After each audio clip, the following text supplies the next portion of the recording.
Hello বন্ধুরা, daily life ইনফরমেশনে তোমাদের সকলকে স্বাগত জানাই। আজ আমাদের আলোচনার মূল বিষয়বস্তু হলো লবঙ্গ। তবে ভিডিওটি শুরু করার আগে বলি, যারা ডেইলি লাইফ ইনফরমেশনে নতুন আছেন অবশ্যই চ্যানেলটিকে সাবস্ক্রাইব করে আমার পাশে থাকবেন, আর ভিডিওটি কিন্তু স্কিপ না করে সম্পূর্ণ দেখবেন। তো চলুন ভিডিওটি কিন্তু এবার শুরু করা যাক। লবঙ্গ হলো লবঙ্গ গাছের ফুলের কড়ি। এটি শুকিয়েই লবঙ্গ বা লং তৈরি হয়। এর বৈজ্ঞানিক নাম হলো সাইজাইকিয়াম অ্যারোমেটিকাম।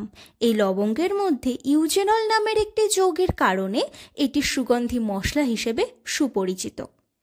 এবার চলুন জেনে নেওয়া যাক এই লবঙ্গে কী কী পুষ্টি উপাদান রয়েছে।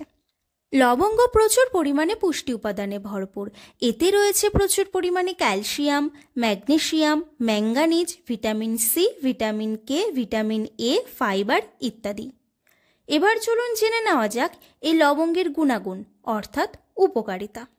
প্রথমত, লবঙ্গ আমাদের মুখের স্বাস্থ্যকে ভালো রাখতে কিন্তু খুবই সাহায্য করে। দাঁতের ব্যথা, দাঁতে পোকা লাগা, বিভিন্ন রকমের দাঁতের সমস্যা, মাড়িতে ব্যথা, মাড়ি ফুলে যাওয়া, মুখের দুর্গন্ধ দূর করা ইত্যাদি সমস্যার সমাধান করে থাকে। দ্বিতীয়, লবঙ্গ আমাদের সুগার নিয়ন্ত্রণ করতেও কিন্তু খুবই গুরুত্বপূর্ণ ভূমিকা পালন করে থাকে। রোজ সকালে খালি পেটে একটি করে লবঙ্গ অথবা লবঙ্গের গুঁড়ো জলের সাথে মিশিয়ে খেলে আমাদের রক্তে সুগারের মাত্রা সঠিক থাকে। তৃতীয়, লবঙ্গ আমাদের হজম ক্ষমতা সঠিক রাখতেও কিন্তু খুবই সাহায্য করে। এটি অ্যান্টিমাইক্রোবালের বৈশিষ্ট্য থাকার কারণে এটি আমাদের পেটের বিভিন্ন রকম জীবাণুকে নষ্ট করতে পারে এবং পেট ভালো রাখে।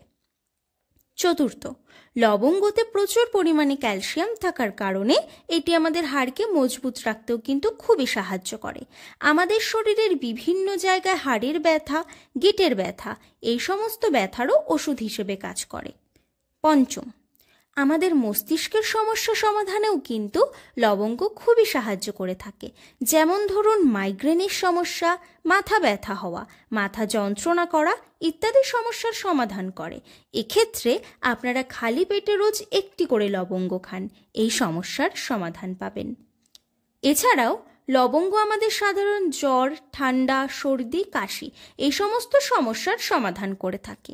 এক্ষেত্রে আপনারা লবঙ্গের চা করে খেতে পারেন, গরম জলে ফুটিয়ে গার্গেল করতে পারেন, এতে গলা ব্যথা কমে যাবে, ভালো উপকার পাবেন। তবে আপনাদের শরীরে যদি কোনো অতিরিক্ত সমস্যা থেকে থাকে আপনারা কিন্তু অবশ্যই আগে চিকিৎসকের পরামর্শ নেবেন। আশা করি উপরিউক্ত আলোচনার মাধ্যমে আমি আপনাদের কিছুটা হলেও সাহায্য করতে পেরেছি। আজকের ভিডিওটি যদি ভালো লেগে থাকে অবশ্যই একটি লাইক করবেন, আর চ্যানেলটিকে সাবস্ক্রাইব করে আমার পাশে থাকবেন। পরবর্তী ভিডিও আপনারা কোন বিষয়ে পেতে চান এগুলি কিন্তু কমেন্ট বক্সে জানাতে একদম ভুলবেন না। আজকের মতো ভিডিওটি এই পর্যন্তই। আজ তবে আসি, দেখা হবে পরবর্তী কোনো ভিডিওতে। আপনারা ভালো থাকবেন ও সুস্থ থাকবেন।